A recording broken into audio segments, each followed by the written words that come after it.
You haven't had a turn yet. I haven't had a turn Or yet. do we need one?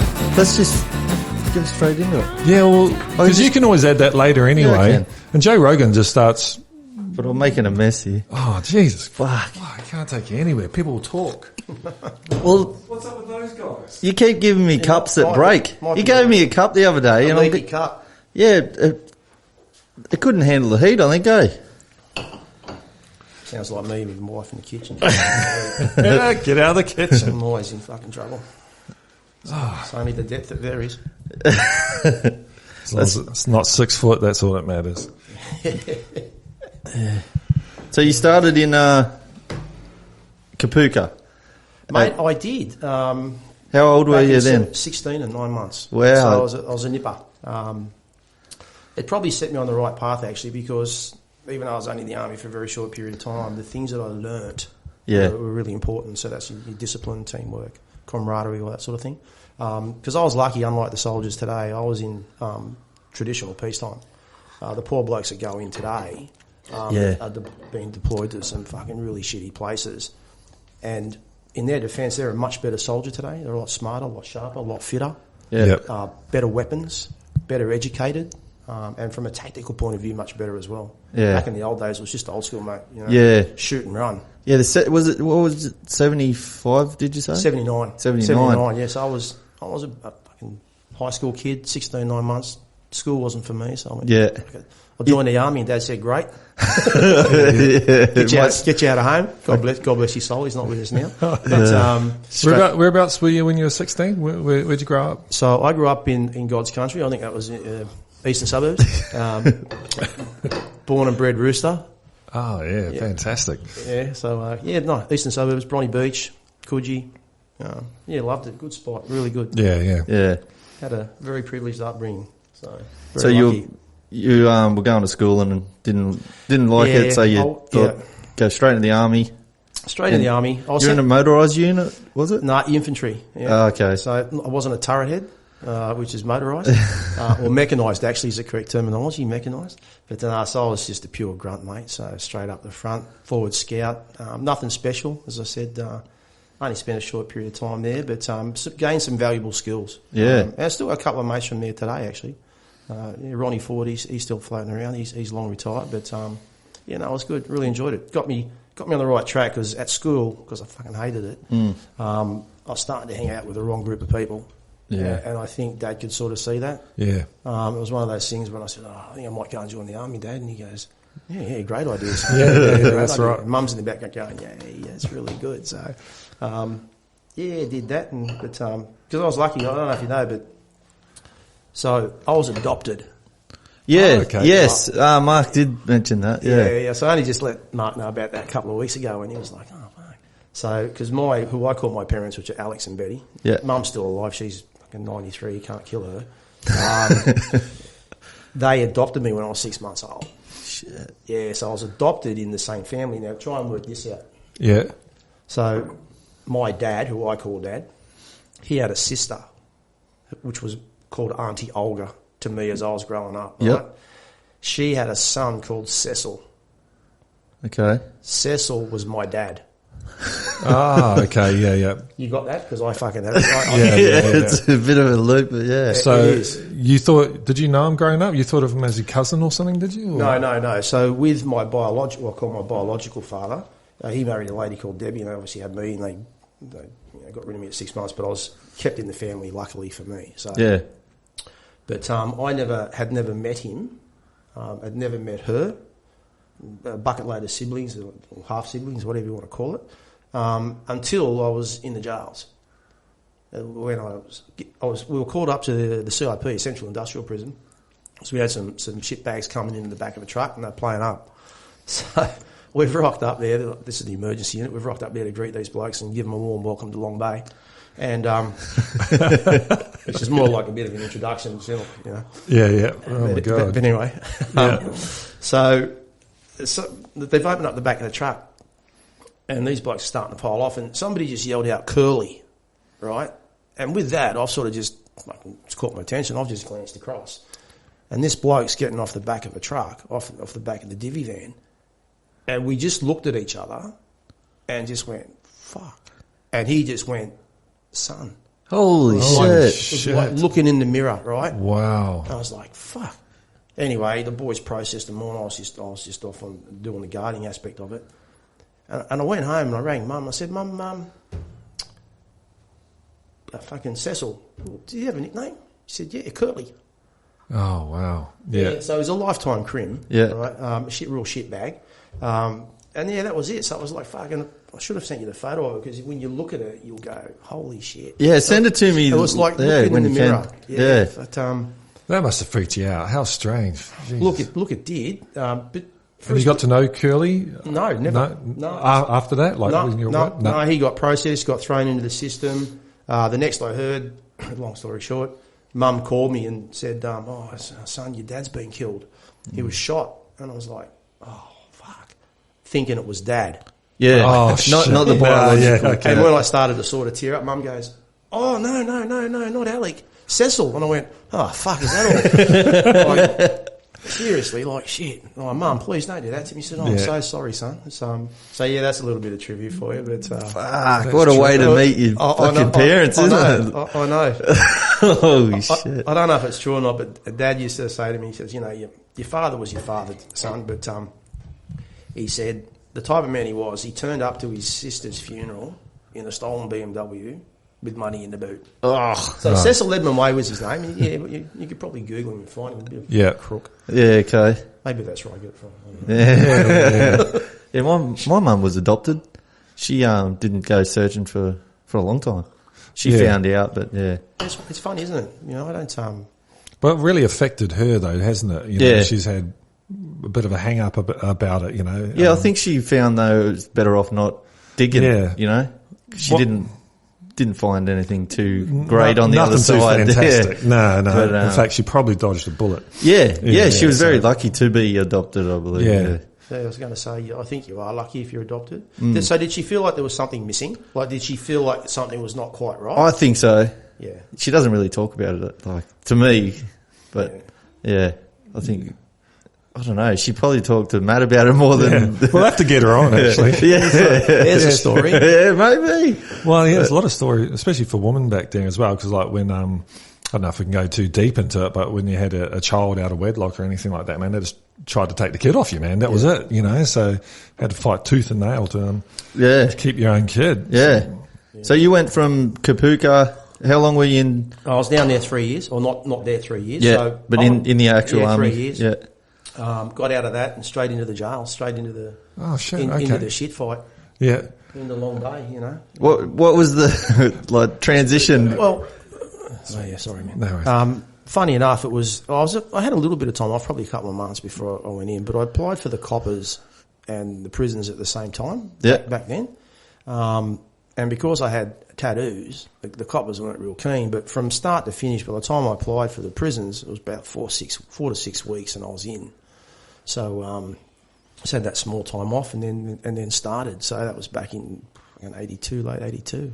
Was that just a good paying job, or did you want to go in there for a different reason? Yeah, I don't know. I just wanted to stay in government, I suppose. There was nothing really attracting me to it. I just thought, natural progression from some military service would be, fiery, ambo, prisons, coppers. Yeah. But they were the two that probably got me the most in the sense from a training perspective. Yeah. Tactical point. So you liked training hard? Yeah, I like training hard. Yeah. Having a bit of fun. Yeah. Getting out on the piss with the boys afterwards and backing up the next day. Yeah. Used to be such fun doing that. Oh, yeah. Can't do it anymore. Not so much fun anymore. Shocking. I heard some, because my uncle was in the army around the same time. Yep. Through the 70s. And he was in the, I can't remember what, like the guns, like the... Artillery. That is it. He was a drop short. Well, he was in it for 11 years. Oh, he fucking loved it. Because he was on a peacekeeping mission, I think. Where was it? Timor? East Timor? Was that back Timor-Leste? No, Timor-Leste wasn't back then. Timor-Leste is later on, yeah. Oh, I'm fucking this up, but I can't remember. But the one story he did tell me, they'd go on these huge runs. Yep. And him and his mates knew all the shortcuts. And they'd run to the pub, neck a couple of beers, cover themselves in a bit of water and then run through the finish line. But he fucking loved it. He reckons it was the best thing he ever did. Yeah, no, you learn a lot. It's good camaraderie too. You know, you learn to respect your mates and always have your mates back, and I think that carries over, you know, into your life. I know it did with me. I still iron my own shirts. Yeah, right. You know, I'm fussy, so and it's not that my wife can't because she's great, but I just go, no, fuck it, I iron it a certain way.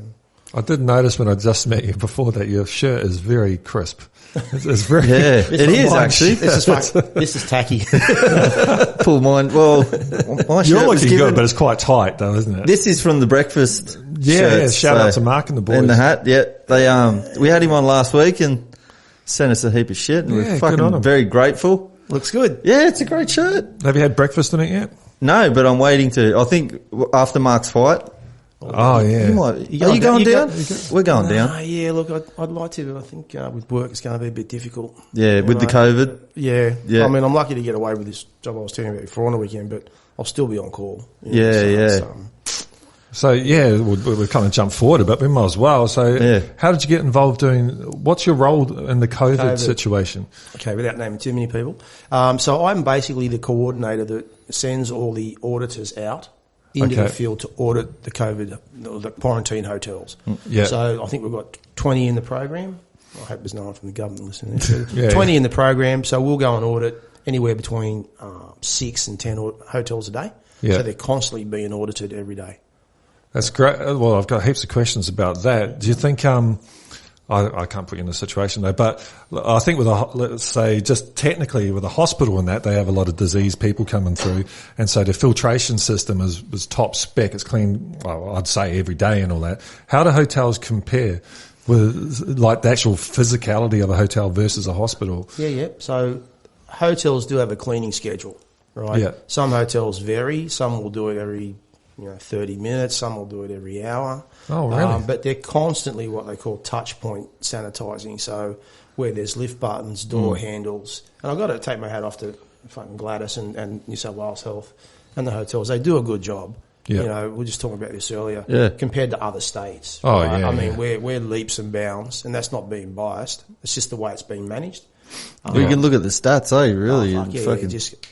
And bear in mind, we bear the brunt of the people coming home. Yeah, absolutely. Yeah. So it's like, we have half a dozen incidents and the rest of the country's jumping up and down, yet.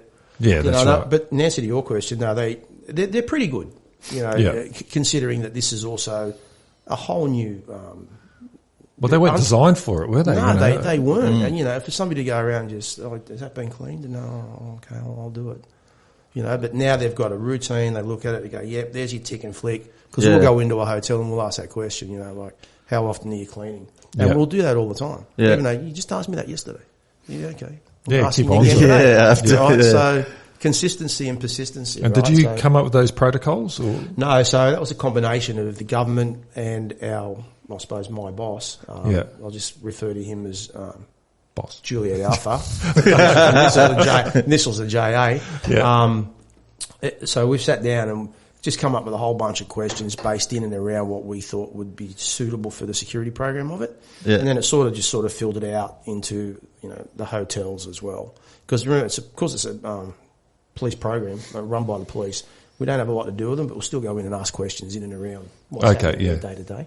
But primarily our focus is on the guard force and how they're handling the hotel and how they're managing their staff. The guard force is? Okay, so they're private security contractors. Okay. So when you see these things on TV where you get some poor guard that's been asleep because someone stuck it. I mean, it's happened in Sydney. Yeah. And, you can't hide that, and there's no shame about it because you think about it, it's a fucking prick of a job when you're sitting on a hotel floor for 12 hours a day and 12 hours a night, conducive to sleep because the lights are dim. Yeah. Oh, shit, yeah. It gets hot. I'm not sticking up for them, but it's a fucking tough job. Fuck, yeah. So each hotel has anywhere from 6 guards up to 42 guards.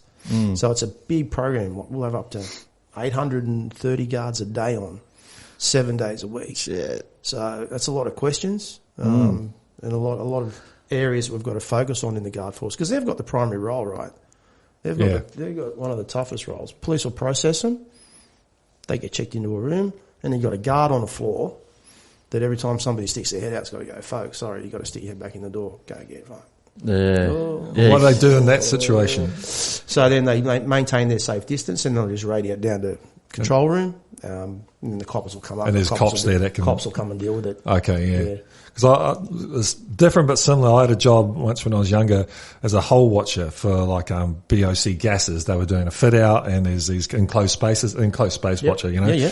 And I had my checkbook there, and I wasn't allowed to do it. I had to sit there for fucking 12 hours, bored out of the fucking brain. So I know exactly what they're coming from. And then you get these tradesmen come up, and you'd say, oh, okay, guys, you got all your equipment there, and then you got to sign on your oxygen level test and all that. And they just tell you, fuck off. Yeah. It'd be like, there's no cops there. It was like, okay, well, then they just go in. What can you do? I can do fucking anything, you know? Yeah. So, you're not going to start a fight over a fucking hole. I can't even write down they refused to sign it, because then I get them and shit, and then they, you know, so it didn't happen. It wasn't me. Yeah. It's weird. I know. But here's something that probably many people don't know. Poor old Garforce, they get swab tested every day. So, you know, we'd have a normal COVID test, right? Yeah. What is the normal? Because I've heard a few different variations. So they'll go in every day, start a shift, yeah. right? Sometimes it can't be done like dead set at the start of the shift. But during the day, during their shift process, they will be swab tested, right? Every single day. Up the nose? No, tongue. Yeah. Right? The nasal job, no, because that was just you'd have no guard force. Right? It's like I'm not going to work to get something shoved up my nose every day. Yeah. You got to be kidding me. But our auditors go through the same process. So that's, I think, one of the biggest differences is how, again, going back to Gladys and the New South Wales Health Team, is the way it's just been managed.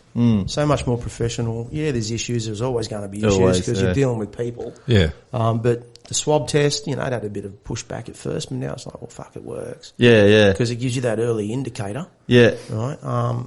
So I think, it's good. It's Yeah. You're getting the back of your skull scraped out every time. You guys have been COVID. Yeah. Not nice, right? Nah, it's not the nicest. But, yeah, it's an interesting time for this to happen, isn't it? You know, this is like a once in 100-year thing. So yeah, it is. And have you guys seen Contagion? Yeah. Fucking hell. I'm pretty sure after COVID kind of broke out, and it was a couple of weeks in, they put it on TV as a, you know, like, fuck. I know. This is happening. But it's scary how something like that can happen. Yeah. And I know I mentioned before, like, I'm into conspiracy theories, but we're right into them. We'll go down the end of it. But like I watched it today, you know, in bits and pieces while I was having some smoke on that, and I was like, fuck, it's so close on the money. Yeah. You know, the way something had started and had transmitted. You know, Well, a couple of months before COVID hit, Bill Gates' foundation did a COVID run through on what they were going to do if COVID hit, like actual COVID. And they said it might come from South America or China, but it'll come from pigs or some shit. It was like 2 months beforehand, man. It was pretty fucking on the money, man. You know, so we can Gates. Not that we're saying it happened or any shit like that, but you know. And how did he know that? Who came up with that theory? Well, also, and Bill, I know he's into viruses because he's Windows, but actual viruses, like he's got fucking patents on all these viruses, coronaviruses as well. Like, why has Bill Gates got all these patents on actual physical viruses? It's not a conspiracy. He does have patents on viruses. It seems like a very strange thing for a computer geek to do, you know? Weird. Yeah. Yeah. Absolutely weird. Fucking Bill Gates. He makes my stomach turn. Yeah, I always thought it was a bit of a bullshit thing about him. I thought, I know people just sticking him to it because he's successful. But when you actually look at it, man, he's a eugenicist and all that. They're close to Nazis, you know, like he fucking believes in a supreme race and he's it. Like, is that the best we can do? Surely not. Talking about scumbags, they're definitely only banned. When you're in the prison, like working as what were they? So I was a screw. You were a screw, what's commonly called a screw, right? Yep. So I did my basic training like everybody else, and then after it was probably about a year, I went straight across to the SRU, which is the Special Response Units. So that's like the umbrella, what we call the umbrella. And sitting inside that, you got your emergency unit, your dog squad, your weapons unit, your fucking hostage response group, and your IIU, your internal investigation unit. So that's where I spent the rest of my career till I got out. So, How long were you in there for? From late 82 to 89. Oh, yeah. So it started to change. Again, fucking these small groups that think they've got rights, and that's another story. Another day. So you would have met some definite characters while you're in there.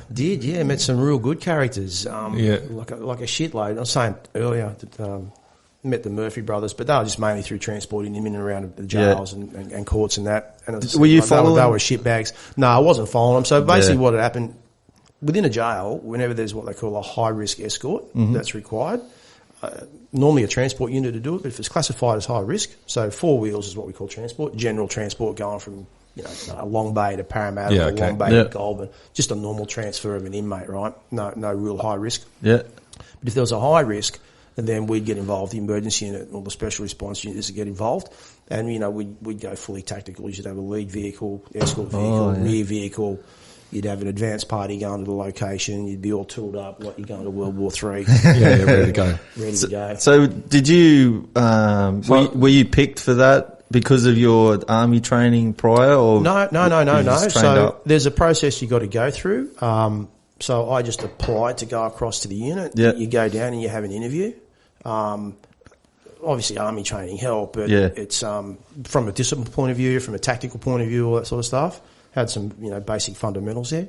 But they'll just interview process, and they'll go, yep, you're a good bloke, or no, you're a rat bag, you're not coming in. Yeah. You'd go down for a week. If you were selected, you'd do a couple of weeks on the job with the boys, just to see how you fit in. And then if you got through that, you're fucking home and home. So, and they were good times. Yeah. They were the training really, and that? Yeah, the training. So we were training with the police. They'd come out. So those guys, I think it was called the TRG, Tactical Response Group, which were the heavy hitters, along with the SWAS boys. They'd come out to the jail, and we'd do exercises with them. So we'd throw them or we'd go into a cell. We'd play inmate. Wow. And they'd play, Mr. Prison Officer, come in and get me out. And we used to bash the shit out of him. Yeah, roof assaults, all that sort of stuff. Fucking good fun. It was good fun. Oh, I bet. Sounds awesome. It was really good. Yeah, really, really good. They do that now? Yeah, they still train. Well, you have to, don't you? It's like anything. It's like with Mark, with boxing. That's why you got to spar, because if your training's not realistic, what good is it really? It's just you go nowhere. Yeah, so you got to make it as real as possible. Obviously, you got to try and minimise injuries and that sort of thing. But if you do your risk management and all that sort of stuff, you should be pretty right. But you just can't help it naturally when somebody when you say duck, they've thought you said fuck, and they're still standing up. Okay. And you cop one. Yeah. And there's an inmate in a cell. Yep. You come in with just full shields, like plastic shields, and put them up against the wall type thing. Yeah. We asked them very nicely to step out of the way. But everything we used to do was video. But getting back to your question, so we'd man up. Normally a 3-man assault team, maybe 4, depending on how many crims were in the cell. Yeah. Right. And then a cell's not very big. It's bugger all. So as soon as you crack the door, get rid of whatever was barricading it. He'd probably try and throw hot water over you or something like that, or throw shit at you. But you got your shield up, you got your helmets on. Yeah. You go straight through, and the guy with the lead shield will punch through the door, right, all the shit. You're behind him, pushing the poor fucker. And then you'll break right or break left and come out and then just deal with a bloke with a baton or spraying with some pepper gas and OC and wish him a happy birthday after that. So is that like the protocol that's been figured out from many years? Many years. Yeah. It's like a lot of things from a tactical perspective. You're learning. You're learning. It's always learning on the go, and everybody learns from everyone. Whether you're police or fucking screws, army.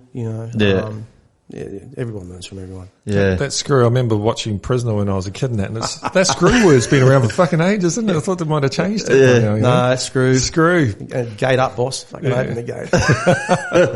Hasn't changed. Yeah, because when Marky sent your CV through and that, I was saying before, I did a bit of research on some of the guys. On the Murphy brothers? Yeah, the Murphy what's up with the Murphy brothers? I don't know them, sorry, you can. Yeah, well, I just, I ended up Wikipedia first on Anita Cobby, the murder and that. And, one thing that I knew a little bit about it, but it was a long time ago, but there was a 13-year-old that witnessed it. and he was like, he seen the car pull up, and she got dragged in, and screaming and stuff like that, and his mum come out, and he ended up legging it after the car. He must have had some balls of steel. Ran back to the house. The next door neighbour pulled up. The kids told the neighbour, like, what's happened. He's gone driving around. Yeah. Blacktown, was it? Was it Blacktown? Blacktown. Just driving around looking for her. Went to a field. Yeah. And he had a torch, and he's like seen the car there, and it had all the doors open and it looked abandoned. Stolen car. So he just jumped back in the car, but it come out later that those guys said they were laying in the long grass. Yeah. Like shitting themselves because this. Yeah. Yeah. No, the shit they did to her was unbelievable. That's, you don't, even some of the most hardened blokes I've worked with, like, it's not good, you know, and especially when you're a parent yourself. Oh, fuck yeah. You know, we're all parents. You're just like, fucking animals. Even animals aren't like that. We don't need to go into details, man. But it's just, they got the reception they deserve when they arrive. So I was going to say, I heard. So there is a bit of honour or something. Yeah, there's always a welcoming party to welcome you to the jail. Yeah, depending on what you've done. Yeah. Where did they end up? They ended up at Park Lee. Okay. Yeah. So, but they were just fucking shitbags. Yes, scum of the earth. Yeah. Didn't deserve. But there's been. Over the years, when you think about it, there's been worse, but it's just still, you just can't comprehend how you'd do that. Yeah. You know, like, something's obviously, you know, they talk about rehabilitation, but how do you rehabilitate that?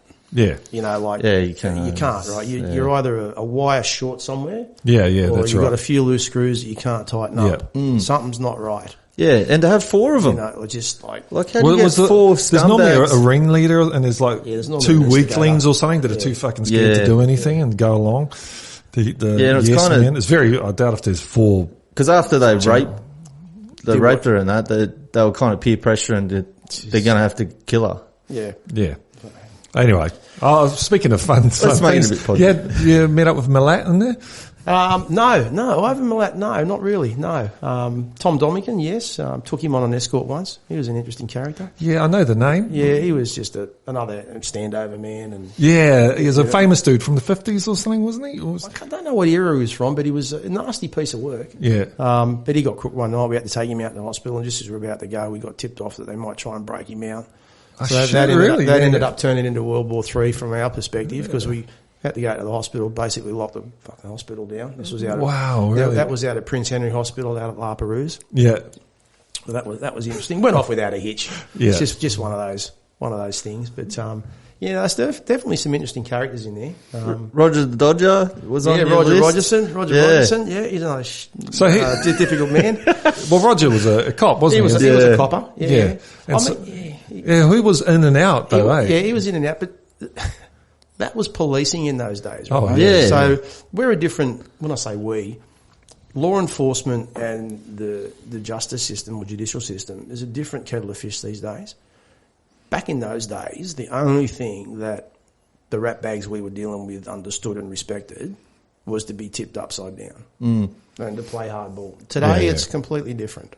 Completely different. Like, you guys might remember this, but a number of years back, there was a lot of issues out in Bankstown and Tilapia Street, Bankstown. A lot of shootings, just a lot of... Yeah, I remember that. Do you remember that? Yeah. Is that a gang... gang-related, right? What were they called? I can't remember now.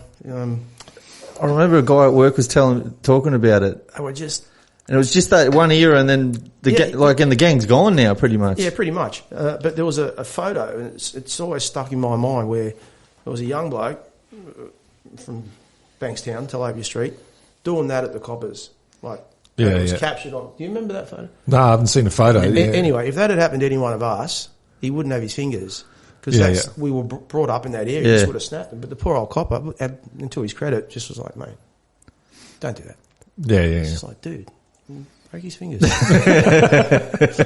Like, that is just... You don't do that. I mean, I know you've got to be sensible, and you can't, meet force with force, but... Shit. Yeah, sometimes. There's got to be that even keel of respect, and if you're not getting it, you got to do something else. Yeah. What's the prison system like now in regards to like the rules of, I don't know, engagement, if they call them that. So so if you look on the back of my shirt, I don't know if you can see it, it's called 100C on the back. Yeah, I can see it. So that was in memory of a mate of ours that passed away several years ago. And the term 100C is the use of force. Right? Okay, yeah. So we went on a 100C tour, but getting back to that wasn't that obviously caused problems. That was just to go and get pissed. But so whenever you'd go in and deal with a situation, you'd have to use force. You'd have to justify it. So you'd have to make a statement. You know, all of you to do it, and we were videoed. So everything we did was under video. Yeah. Now, as you well know, there's always technical issues with videos too. That's right. Yeah, we do know that. Batteries go flat. The guy carrying the camera falls over. Yeah. These just turn off every now and then. Fuck battery. I better fucking check it. Yeah, lights are on. We've had it happen a couple of times, but No, there is a process or a use of force guideline. Yeah. And the terminology usually is, use the amount of force necessary to mitigate the risk, right? Yeah. Just sort of simplifying it a little bit. yeah. How's Long Bay itself as a structure? It's pretty old now. Yeah, she's pretty old now. She's been through some changes. You've now got the new psych ward out there. The new. I've got a friend who's a psychologist or psychiatrist out there. Yep. That's out there now. A couple of years. Yeah. You got the SPU, the Special Purpose Unit, out there as well. That's where all the people that turn crowds evidence and all the go. And people that just can't make it in a normal jail. So, like if you can't make it in segregation, then you're put down there. Yeah, that's a new building, is it? Or no, the SPU's been there for a little while as well. Okay, not as new. It's a lot older than the psych ward or the psychiatric hospital. But look, she is getting old, but she's still got some history. Yeah. She's definitely got history for sure. One of the coldest places in the world in winter. Really? When you're in because the breeze comes off the bay. Yep. And it's all sandstone. The breeze comes around the square or the circle. So it's but there's 4. I don't know if you know this, but there's the MTC, so the Malabar Training Centre, Central Industrial Prison, Metropolitan Reception Prison, the Remand Centre, Special Purpose Unit, psych unit. Yeah. Wow. So it's a big. She's a big. I think it's a couple of hectares. Prime land. Yeah, I was going to say because eventually that land's going to be worth more than it's going to be worthwhile building another prison somewhere else, isn't it? Yeah. Oh yeah. I mean, I'd like to just see one massive big prison in the middle of bumfuck nowhere. Yeah, and that's it. And just boom. Yeah, Central Australia or something. Drop them. Yeah. Stick them out on a rig. Oh yeah. Wasn't there was a movie like that, wasn't there? I think there's been quite a few movies like that. What jail was it where the girlfriend came in the helicopter? Do you remember that? Was that a movie? Was that a real thing? Yeah, I'm pretty sure it was. Oh yeah, no. So that was. Was that a long? No, that was that was legit. That was Silverwater. Silverwater, I can't remember the bird's name, but they landed a chopper in the field next to the prison. Yeah. That's fucking true love. I would never find a girl that would do that for me. I don't know. They're out there. Yeah. They're getting pretty desperate, I think. No, it's a different world today. Yeah. A little bit different. The tactics are a little bit different. And then you had, just can't think of his name at the moment, but there was a gentleman a few years ago, or a number of years ago, that was a prison activist. And he was like, you can't use this, you can't do that. And it was just like, it changed the system. It changed the way the tactical operations occurred. I don't know if it was for the better, but you started seeing a different caliber of person come into the unit as well. And this might sound really fucking wanky, but we had guys coming in going, you can't do that. And you look at them and go, so have you got my back? Yeah. Like, are you going to cover me when I go through and have to tip this bloke upside down? And be like, oh, well, it's just as long as you only use minimum if else not. She's like, yeah, right. Yeah. What are they, just the new guys in? New breed. Fuck welfare-minded. And because but again, it might sound bad, but you're in jail for a reason. Yeah. Right? Yeah. So, if you've taken somebody's life or if you've just ruined somebody's future, your rights should be bare minimal. You get fed, you get clothed. Yeah. And nothing else. None of this outside contact. No fucking live stream movies. No TV. Yeah, there's guys with podcasts in America that they're locked up for murdering I'm pretty sure one guy murdered his mother or something. He's got a fucking podcast in his cell. Yeah. It's bullshit. Like streaming. No, there has to be it's got to be A deterrent, doesn't it? You know, like it's like I don't want to fucking go back there. You know, well that's I'm right. Do anything I can not to go back there. 100%. Yeah, is Long Bay's our maximum? So is it? it's one of them, but the big one's Goulburn. You got Goulburn Tracks, which is where they put a lot of the quote unquote terrorist type boys, and I mean it's all changed now. I was in ages ago, as you can imagine, but it's one of the big ones. Yeah. But there's no, you're doing your time, so you shouldn't be getting cups of tea and scones and movies on demand. Like, I mean, fair go. Like, if you want to do something, pick up a book and read. It might help you out a bit. Maybe they should put them through some sort of fucking like university degree or some shit. They do get educated. Some guys do go through uni. A couple of them finish law degrees. And they turn around, you know? Yeah, some do, yeah. One of the best.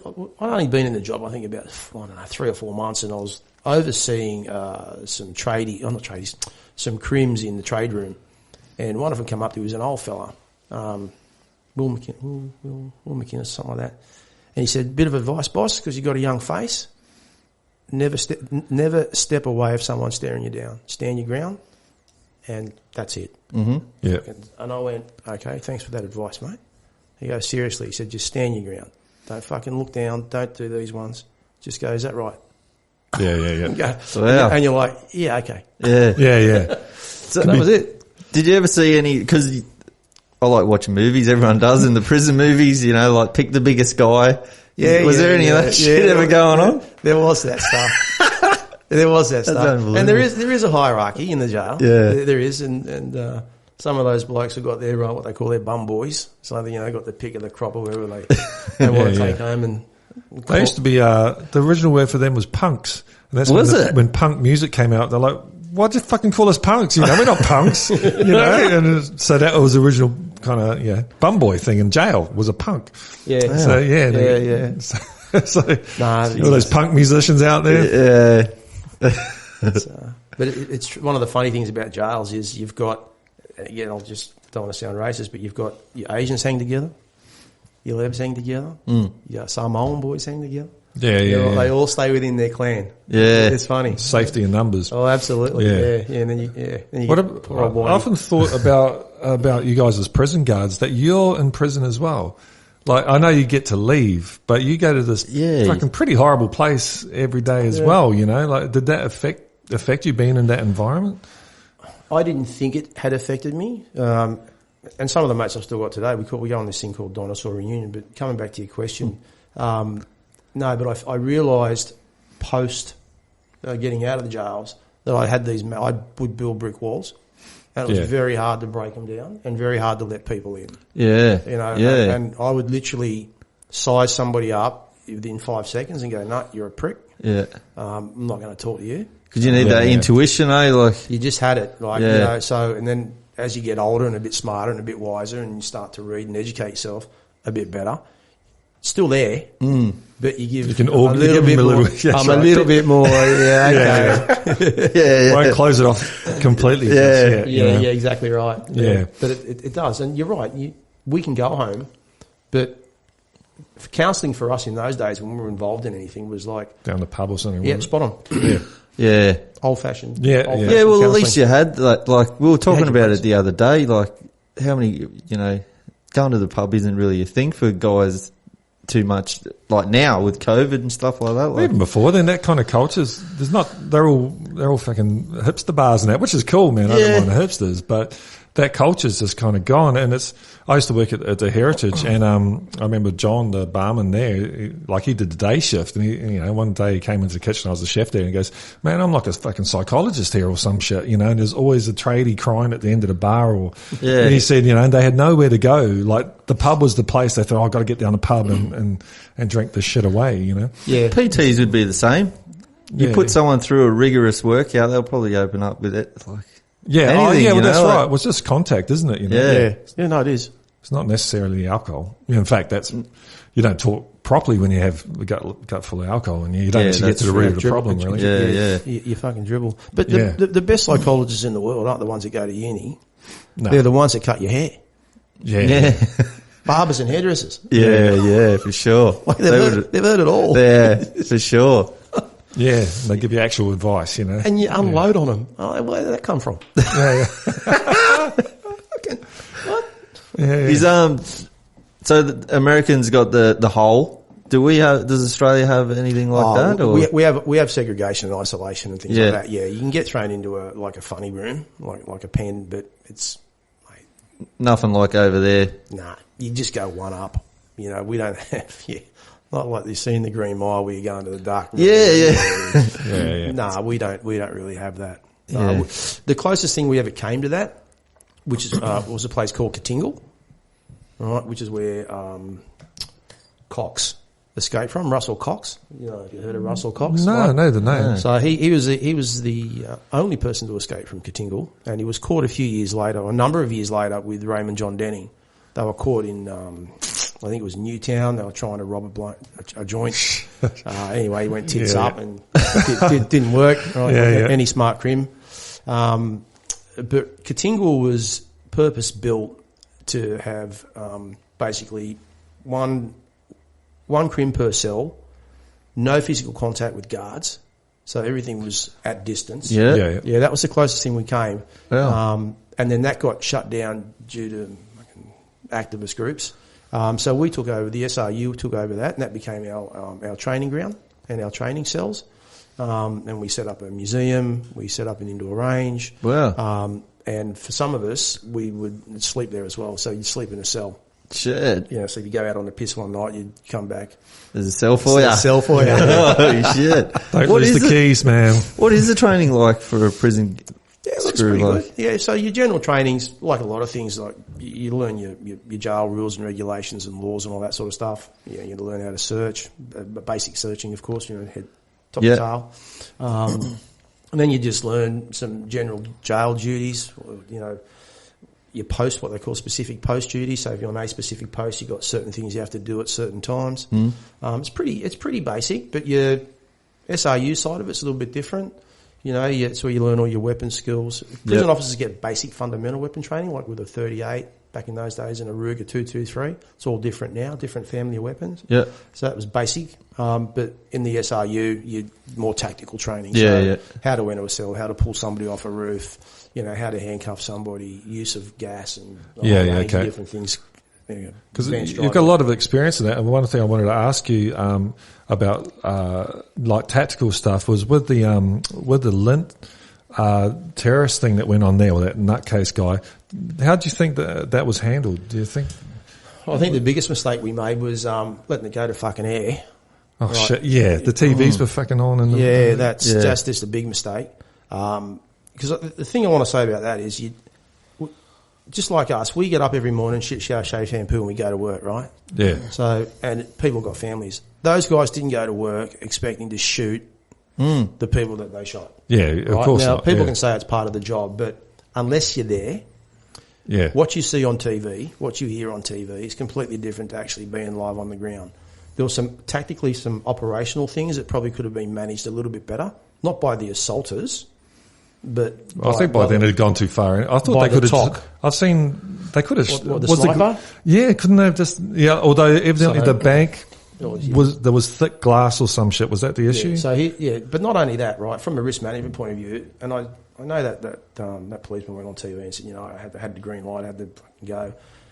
Yeah, but okay, so wind resistance, deflection. Not really knowing what was in his bag. Did he have a handheld det?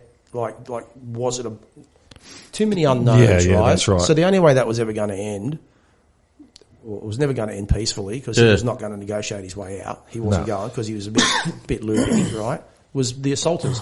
Yeah. But the only reason the assault was because of what happened inside. Yeah, that's right. Right? So there's a whole bunch of maybes, and sadly people lost their lives that day. But for me, sitting back, you know, having an idea of the tactical theatre, I wouldn't.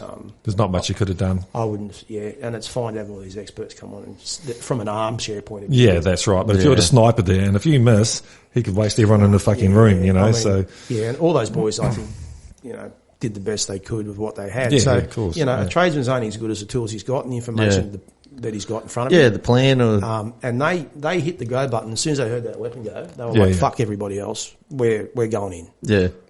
And if anybody has ever been in a room where, you know, throwing some flashbangs in, you get some smoke, you got distractions, you got people running and chaos. It's fucking chaos. It's a clusterfuck, right? Yeah. And our guys need more of that training, and they've definitely they're getting a lot better at it. Whereas the SAS, that's all they train in every single day of the week. Yeah. You know, our guys don't put as many rounds down as they do. Yeah. You know, they still fire a lot, but SAS is pumping thousands of rounds now. Yeah. You know, but no, I take my hat off to them. Yeah. Sadly, it didn't turn out too good, but. Well, people got out alive. You know, People did get out alive. Yeah, exactly. Was it, right. I don't remember. Was it 3? Me and Matt, it was I think there's only 2, wasn't it? It was she shot the fucking manager of the cafe. Yeah. Fuck's sake, you go to work, you're on $20 an hour, and some asshole shit. It's fucking ridiculous. Yeah, it's just but it should be a complete media ban. I mean, Of course it Yeah, should. 101, wouldn't it? You think they would have learned from Black September, right? You know, with the Israelis and that. Yeah. Do you remember that? Yeah. And they had the TVs now. Was that the Olympics, was it? Yeah. Oh, yeah. That's how they got their intel. They were just sitting there going, oh, okay, these guys are coming from here, these guys are coming from here. It's like... How did you do that now, though, with... You know, there's all these different media companies and that. Everyone's got a phone. Would you need to go to a judge and say fucking, it would be such a long, drawn out process to get them to cut it off, eh? Yeah, it should just be a straight out, a warrant, just got like, fuck, in the event of any emergency, you know, live streams are off. Streams are off. Yeah. Like completely off. Well, and if you stream it, go take your license. Like, you shouldn't stream that stuff. Imagine what it does for people sitting at home. Oh, fuck yeah. Also, The families and that are in there as well. Yeah, you got people that might go, oh, this is fucking great. Yeah. But seriously? And it's all to fucking sell cornflakes or whatever fucking advertising's coming up. You know, it's fucked, isn't it? It's not right. I'm a big believer in that. And plus, the other thing what you're letting out is most people probably know it anyway, but you're letting tactics out. You're allowing people to see a tactical operation. Should not happen. No. Yeah, for sure. Yeah, so we did the prison. Long Bay, you're in there for 8 years? Yeah, 7, 82 to 89. And then got out of that and then basically sort of went PMC, like a private military contractor, but worked for a bunch of different people. A whole bunch of different people. I don't even think I've put them all on there. It's just, you remember, I'm 60, right? Approaching 60. You don't look at... Fucking, I forget what happened last week, 20 fucking years ago, 30 years ago. So I worked with some good companies, and probably one of the best was MLW Risk Management. They were really good, got to travel a lot with those guys. Overseas, did a lot of audits on mine sites around explosives, which you guys don't understand. Being stored in containers and that sort of thing. So you were going underground, was it? I was doing both, so open pit and underground. So which will lead us into PNG a bit later. But so I sort of travelled around Barrick gold mines, Placidome, some really big players. Did all their audits for them, set up some standards for them in regards to how it should be stored based on Australian standards. And that was really good, a lot of fun. And during that period, also lucky enough to do a fair bit of protection work, personal protection work with some some celebrities. Some proper ones or some real proper ones. Yeah, awesome. That was good. Who was your favourite? Oh, honestly, my real favourite, I've probably got 2. Probably Gina Davis was one. Oh yeah, yeah. So I looked after her for a bit with a good mate of mine, Martin Simic. She came out to Australia she came out with Long Kiss Goodnight. Okay, yeah. Oh, yeah. That was years ago, man. I can't remember when that was now. But she came out to release that, and Samuel Jackson came out as well. Oh, Samuel. Samuel, the man. All he wanted to do was where could you buy weeds? We don't do that shit. We don't do that, man. Yeah. He said, come on, man, where can we get some? We don't do that shit. Speak to Village Roadshow, speak to the people that brought you out, man. They'll find that. So when these celebrities come out, they always get an escort? Most do. I've actually forgotten how many I've looked after, but she was good. And probably the next most favourite would have probably been wouldn't really call her a celebrity. She's a good Aussie bird, Miranda Kerr. I was going to say that. Yeah. I was like, fuck, which one is it? I was trying to think. Yeah. Shit, because you had her for a while, wasn't it? Yeah, I babysat her. I call it babysat because bodyguarding is like, when you're looking after celebrities, it's not fucking protection work, it's babysitting, right? Yeah. You're just sort of keeping them away from a bit of a crowd and some Fruit Loops.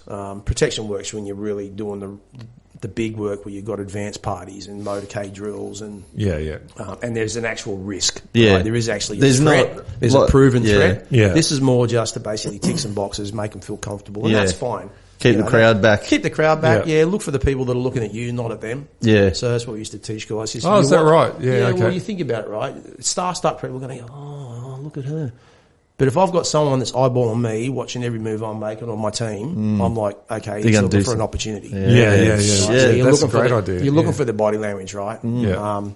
What's the bodyguard schooling like? How do you get? It's fucking pretty piss poor. Oh, actually, no, I'll retract that. It used to be bad. It's a lot better these days. Yeah. So you've got courses you can go overseas. You can do a thing called the Ronin course, which is really in depth, and that's at military level. But again, it's a balance of how much money do you want to invest? The type of work you're actually doing. Yeah, righto. Do you know what I mean? Like, there's a skill level as well involved. Do you need like a prior training to get to that, or for the Ronin course, they like you to have some military experience, some background experience, or law enforcement for that matter. But the normal everyday bloke can go and do a bodyguard course. But in Australia at the moment, there's actually no real decent recognised courses. It's part of a module to get your what they call your 1B, which is on your licence. It's like fucking 2 days or something. Oh, okay. And you really can't learn a lot in 2 days, right? No. So, best training's on the job. Yeah. But yeah, Miranda was great. Babysat her for 5 years, and 5 years till she come up with Kevin. Yeah, till she got hooked up with Orlando, Mr. Spiegel. No. Yeah, so on the tail end of Orlando. When that broke up, she came back out, and her agent, Annie Kelly, gave us a call, and we picked her up. So she dropped the original guy that she was with, and then came with us. So the issue that poor old MK had was that people were releasing information of where they were going to be. So you get fucking snowballed with your photos. And it was like, I don't know who's doing it. We go, we know who's doing it. Right? Yeah. You just got to open your eyes a little bit and is see it who it is. No. Okay. Fucking people that were originally looking after her. And we knew them quite well. So, nice people. So what's the deal? She gets to go, or he or whoever, you just follow them around. They go wherever the fuck they want. Pretty much. Okay. Yeah, so what will happen is, I'll just give you a really quick Soldier's 5 on Miranda. So say she wants to go out for a photo shoot, right, or lunch or something. I'll go, where do you want to go? Yep, I'll go out and I'll look at that venue, right? Wow. I'll look at the streets, I'll look at the exit points, identify where the nearest cop shop is, where the nearest hospital is, all that sort of stuff. Yeah. So this is way really before I even let her go out. Yeah. Right. So then we'll send somebody out pre us arriving as well, just to make sure it's clear. Look for any paparazzi. Throw her in the car. Yeah. We'll take her out. Let her have a lunch. We'll sit off. Let her have her own privacy in and around. So-called privacy, because everybody knows it. If people want to come up and have autographs, we've already planned that beforehand to say, do you want it to happen? You don't want it to happen? Yeah. So there's a whole heap of planning in the background that goes on for it. Yeah. And then we'll throw her in the car when she's finished, whip her back home and take her to the next venue. Who would be a celebrity? That's a fucking nightmare, isn't it? You can't go down the shops or any shit. It is. It's a fucking nightmare. What were they like with you? Like, did you have any, long conversations with any of them? Oh, yeah, especially with Miranda. So the high profile ones from the UK, from the US and the UK and that, they're a little bit different. They're short, sharp tours. Yeah, okay. So, and you're not they there got work to do. You're basically not there to chinwag and make best buddies. It might be just like, I'm Eddie, you've never worked with me before. This is how we normally run things here. Is there anything that you want, don't want? Yeah. How close do you want me? Do you want me up close? Do you want my hand on the back of your back?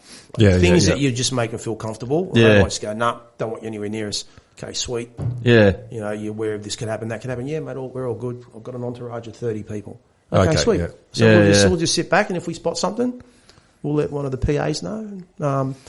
But she was good. Some good conversations with her in and around family, and she some good conversations with her.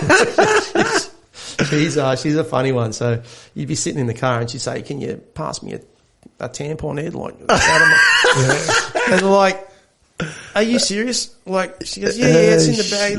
Because we travel in vans and that sometimes. She'd get undressed in the car in front of you. Like, she's just a super cool kid. Yeah, right. Really down to earth, and she'd go, include you in anything, go have some dinner with us, sit at your table. Yeah, and when you'd finish your job, she'd say, you want to come in and have a drink with us and that sort of thing. Obviously, we wouldn't. Yeah. We'd be completely professional. Oh, it's cool that she offered. Oh, yeah. That's great chick. A lot of respect for her. Parents were great. John and Rob, they were awesome. Yeah. And even the little fella, forgot his name at the moment, the son, I should remember it. Born on the same day as me. 6th of January, so we had something in common. That's great. Yeah. No, she was good. What about Matt Leblanc, was it? Matt Leblanc. Leblanc, that's what you say. Matt Leblanc, good fella. Yeah, right. Yeah, Matty was good. He was another funny one. All he wanted to do was find something that looked white. Yes. Like an Omo type. It's not Hollywood. Yeah. Go skiing. It's like, Matty, you can't do that. No, but he was good. Most of them were good. Was that during the Friends era? Yeah, it was. He was fucking huge. Yeah, he was crazy. During the Friends era, yeah. Destiny's Child were good. They were good. So no dramas with any of them? No, not really. No. I mean, you just, as long as you lay those foundations down at the start and you're nice and polite and you can generally tell, like, if they're feeling a bit uncomfortable with you, you just sort of step back a bit. But no fan shit? None. Yeah. Gina Davis, we didn't really have trouble, but it was at the, what do they call that? Fucking Arnold's got one. It's a coffee shop fucking... Oh, not man. Hollywood. It's got all this memorabilia in it and Planet Hollywood. Yeah. See, memory's shot, right? No, I forgot. It's all Mark's bloody bashing and training. Blancos, Planet Hollywood. We're at Planet Hollywood in Sydney. It's myself and Martin Simic. And we had her there. So, anyway, long story short, did what we had to do. We go downstairs to go and put her in the car. And out of nowhere, this bloke shoots out from the alleyway at the back of the car and runs up. He's intercepted by Marty. But goes to hand her a book, but ends up throwing it, and it's a Bible. Oh shit! Right, and anyway, so I've picked it up, and inside it's got all these weird and wonderful quotes that he would like to do. And it's just like, man, they're out there in the car, bang gone. Marty got another car after it. So got her out of there. Just weird. Like, that's been in the public eye, man. It is. There's like 0.01% of people are just fucking nuts. Yeah. It freaks me out even doing this. I think I got recognised at the supermarket. Did you? Yeah. So I was looking at me, I'm like, what did they say? Oh, I think he said, you on a podcast or something like that. I think I might have known him or something, but... Oh, and you forgot who he was. Yeah, I forgot who he was. But I'm like... But it just made me think. Yeah. I don't want to fucking have to hassle going to the supermarket and shit, Like, when you put your head up, I suppose that's why you're on the big bucks. But it also, like someone like Miranda Kerr or Samuel L. Jackson, constantly being... It's a different world, isn't it? They're completely removed from the normal world now, and now they're in this other world. Yeah. Which would screw with you, really, eh? Look, it does. I mean, we found the same issue when we were doing Big Brother. So I was a Big Brother for a long time as well. Oh, shit, okay. And we used to educate these people because what you got to remember, just for the 6 weeks, whatever it is, 12 weeks are on TV, you're in people's lounge rooms. So they think they know you. Yeah. Like, you're my mate. Like, you know me really well. It's like, no. They don't know how to deal with that, right? Unlike the celebrities where they've had a fair bit of time and they get some good coaching. These reality shows that people go on. Shit, that is dumped in it, aren't they? Yeah. This other thing that's on now, like fucking maths or... Right? These everyday people are becoming celebrities, right? And they're under some pressure when they get out there in the street. Yeah. Right? Like Reggie Bird from Big Brother, she found it a hassle. It's like she couldn't deal with it. But yeah, it's Did you do tough. Big Brother from the start? From the start, so 1, 2, 3, 4, 5. Oh, yeah. And then I basically barred out then, so I was their advisor for the first 5 years. Yeah. So all we would do, when I say advisor, because it was run at Dreamworld. Yeah. So was it? Yeah, Dreamworld had their own security crew. Yeah. So when the winners came out, what we would do is we would meet them. Then we would brief them on what to expect now that they're in the public eye. Yeah. Right? Sort of what to say, what not to say, along with some PR assistance as well. because they want to be giving, but you don't know these people you're talking to. Yeah, don't give them your telephone number because people make the mistake of doing that. It's like, get a new number now. Like, don't tell them where you fucking live because you'll have people, and like with Reggie, people turning up the fish and chip shop because she was from Tassie. Yeah. It's like, fucking don't do that. No. Jesus. Yeah. Well, I remember having that once, like, working in cafes and that. I think when Xena, it was, is the E.T. girl, the little one. She's big now. E.T.? Yeah. Entertainment Tonight? No, Drew Barrymore. Drew Barrymore, yeah. I was actually at a concert and I bumped into this girl and all that and smiled at her and I'm like, fuck, I know you from somewhere. It was Drew Barrymore. I didn't know her. It was such a, she was kind of, who's this big fucking guy? And I was like, fair enough. I don't fucking know her. But in my head, I thought I must have known her from school or some shit, It's it's a weird world, man. It's a different world. It's glamour, isn't it? It's got this glamour on it, It's not the reality. I'm fucking hopeless with celebrities. I don't know. I'd just walk straight past them. Yeah. Unless they play guitar or something like that. Because I don't know. Well, what are you going to say to them anyway? I just don't know who they are. I don't know. That's why I don't understand paparazzi. They're a pain in the ass. Because I like taking photos, but there's no way I'd want to take a photo of fucking a celebrity. That'd be the last person. Well, now the fucking lenses are so long, you can't give me fucking 10 miles away. Yeah, they got 600mm lenses. Yeah, it's fucked. Isn't it? No, it's that paparazzi world's again different kind of fish. It's grubby, isn't it? Grubby fuckers. It's grubby, and it is just going back to Miranda. I mean, we used to have certain paparazzis, 2 or 3 of them, that would follow you, and you would do. Some of our drivers are very, very good, evasive driving, advanced drivers. You're trying to lose them, and they will fucking do a U-turn in William Street in the city. Yeah, to get you. To get you. Yeah. Right? And it's like, dude, you're just putting your life at risk as well as somebody else's. Yeah. It should be illegal for them to follow you. Yeah. Didn't they watch the Diana fucking doco? Well, I was going to ask you about Diana, man. True. After Diana, what happened to her, I remember it was years later, and I just clicked, and I was watching this, it was a Russian dude, and he might have worked for the government or not anyway, but he's been involved with some various things, and he said if they needed to take someone out, they didn't. They got paid to take someone out anyway, and they couldn't get to this guy. He used to drive around, it was in Moscow, and he used to drive around with basically a tank, you couldn't shoot, you couldn't blow it up. And he goes, and we got him, and he pulls out a torch. And he said, we got him with this. Because he used to drive everywhere 100 miles an hour, and they got him in a tunnel in Russia. And they shone a fucking, just blasted the driver's eyes, man, fucking straight into a wall. That's exactly what happened to Diana, man. Fuck. I don't know if she got killed or not, but fucking it's a thing. Hey, it's. Absolutely. It's. Yeah. I think they might have knocked her on the head. Yeah, maybe. There's some good conspiracy stories with that one. Yeah, there is. The Diana one. Yeah. Do you know any? No, I don't know any, but I just fucking looking at who she was hanging out with. And she was pregnant maybe at the time, so. Was it, flip the side of the coin, was it actually the UK that took her out? Because of who she was dealing with? Oh, that's what I thought. Yeah, I thought, straight away, we can't have, we're not going to have a little brown baby in the royal family. So. Yeah. There's a good one about, Jack the Ripper, actually. They made a movie on it, From Hell. No, I haven't seen that. It's just a version of, the Ripper stories. We've got a From Hell story, because that was written by Alan Moore. Well, what? Not to interrupt, but. Was it? Yeah, Alan Moore, the guy that did Watchmen and the comics, all the comics and that, and he's, yeah, they really changed his original story. Sorry, I didn't mean to interrupt. No, I didn't have much on it, but okay, it was just a different version that the prince knocked up a prostitute, and the Ripper was the royal surgeon going around cutting these people because they all knew that he was sleeping with prostitutes. Yeah, there was that Johnny Depp. Yeah, he played the drug addict bloody detective in it. And he dies in the end of it with because he liked the white powder. I've seen the opium, Yeah, the opium.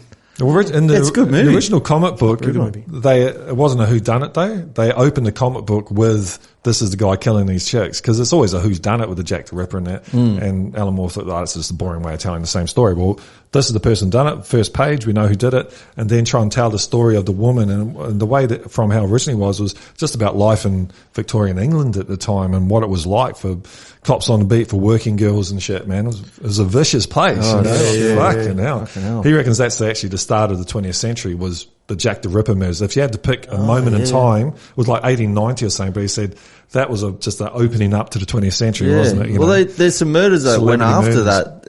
They occurred in Boston, I think. There's been a few. Copycat. Yeah, they think it was a copycat, or maybe he actually Son of Sam was a big one. Yeah, that's right. They ever catch that guy? Yeah, I think they did. Son of Sam. Yeah, it was the what was the other one they didn't catch? Zodiac. It might have been the Zodiac they didn't catch. I think the Zodiac, they just passed, someone just cracked it. Was he the guy leaving all these clues, like these crosswords shit? Yeah. But they've just cracked the last one. Did they? Yeah, it was an impossible one to crack and all that, and these German scientists and fucking huge computers, they cracked it. Who was he? I didn't say. He said, I'll tell you my name, and it was all bullshit. No, it just said something fucking, I'm going to do this to these girls and all that. Was there any any days of when you were bodyguarding that you were like, fuck this, like, some long days. Yeah. There is, especially when they do their parties. You know. Boy, I was going to finish at 10. And it's now 2 a.m. in the morning. Yes. Fuck. But look, they were few and far between. I have to admit, I had a pretty good career. Run. Yeah, I was pretty lucky. Nobody was really too hard. Yeah. You know, just because they weren't friendly or something didn't really worry me. No, you're doing your job and They pay all right? Yeah, I was going to ask that. They pay all right? Yeah, it was all right. Yeah. Can't complain. This contract wouldn't be hourly though, would it? Was it hourly? Depending on what you're doing, yeah. So if you're with them for 2 or 3 days, it'd be a day rate. Yeah. You know, and you could be looking, even back in those days, or even to recently, you can get anywhere from 800 to 1,500 a day. Woo! Yeah. So, you know, depending on get my license. depending on who you're looking after. But some days, if you're only like, when I did Nigella Lawson, it was a 4-hour gig. You know, so it's just... Nigella's pretty cool. Was she cool? Or? Yeah, she was pretty cool. I didn't wash my hand for a week. It's just like, you know, she had to get her off the stage and my wife... Some chocolate brownie on it. Yeah, some chocolate brownie. The way it stirs. That's hilarious, isn't it? Her husband died, when she was setting this whole thing up, he was a wealthy man or something, and he suddenly died, and she got this career out of it. Not out of it, but she managed to build a career out of all this stuff. She got lucky. She got lucky. Lucky. Yeah. No, she was good. She's all right. She's all right. Yeah, our brother-in-law. We're so my sister's married to Matt. That's Oh, right. Yeah. Okay. So our brother-in-law, he's one of his mates. Dad was a bodyguard at Parliament. Oh, yeah. I can't remember who it was, but he was always spewing about this one certain person that wouldn't give him any food or anything. It was like 6 or 7 hours. She had this long lunch and it just went forever. And he was just had to stand there in the. I know, it's tough. Got nothing. It's tough. Yeah. You can have some. That's why I used to always carry a small bum bag. Good your thinking. Little trail snack or a banana or a protein cookie. You know, just to keep you through the day because you can have some long days. Yeah, I bet. Real long. So you did that, while the mining. No, so that was a different era. So P&G was 203 to 207. Yeah, wow. But if you're talking about if you're getting back to the original audits, that was in and out of that period as well. Yeah. So from that period, like let's just say 1990 onwards, like the explosives to bodyguarding. Yeah, so I was doing both. So that was just part of the group that I was working with, and we used to do a whole range of different things, man. So, but the bodyguarding was good. The mine sites was probably one of the best things. I used to love that. Good people. It's not like it sounds like you've got up there, but no, they were really good because we used to just get in and get out, and whatever we were doing had to be operational friendly as well because we didn't want to tag too many additional procedures on to an already busy schedule. As long as that accountability was there, it was stored right, had it in the right containers, your magazines were registered properly. It was pretty good, but I like that. You ever have any issues like with explosives and all that type of thing? No, it's pretty good. Most of the shot firers or the powder monkeys are pretty good. They keep on. They don't want to get blown up. No, and it's accountable, right? So ever since the Banda bombing over in Perth, where they linked the that was years ago. Where what was that? So Banda. So the mine site had some explosives stolen.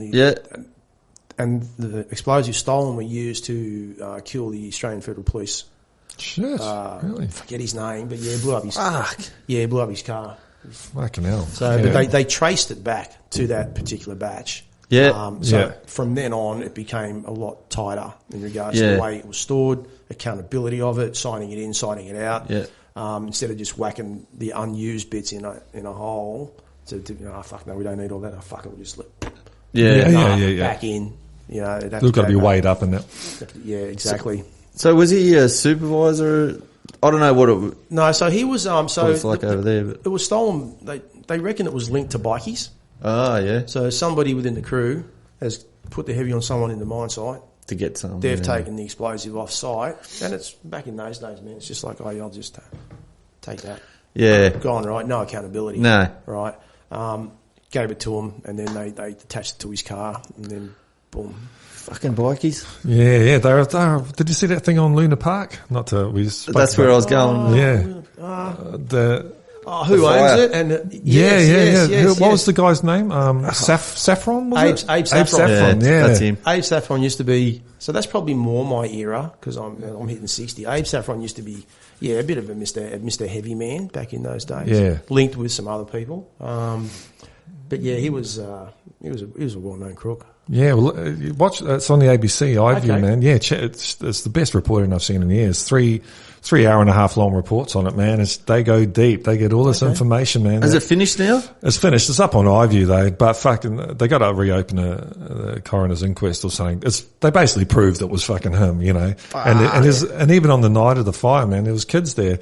They heard the bikies say we set it up with kerosene. They went to the cops, and the original cops were good guys, and they wrote it down. They put an APB out for these bikies. Yeah. And then the day crew came on and fucking ripped it all up and went and beat the kid up basically and said, fucking change your story, man. Corruption. Yeah. Oh, it went right to the top, man. Who was the premier then? Neville Rand. Neville Rand, man. He was fucking in on it. Yeah. And there's all these cops that fucking were not in on it. There's all these cops that were bugging. There's a big police corruption thing going on. So all these cops, they'd bugged Neville Rand. They got all the information. And Rand came out one day and said, I'm going to put all those cops in jail. Fuck. Yeah. And they fucking had to get rid of all their evidence and all that, man. It was fucking institutional, and those 6 kids burn up, you know. Jesus. Poor kids, I know. man. Yeah. I know. Poor kids. Fucking terrible. Yeah. I remember that. It was a ghost train. Yeah, the ghost train. Yeah. The next day, head cop, Frank Black or whatever his name was, he fucking cleaned the site that morning. He got the bulldozers in and fucking everything, and he said it was electrical fault. That fucking morning, man, the fire brigade had him fucking put the... Were you saying the lights were still on? Yeah, there's photographs of the lights on. It says electrical fault, and yet the one place that was still standing was the electrical box. It was fucking perfect. Fuck. Yeah, it was wild times. So you're in PNG?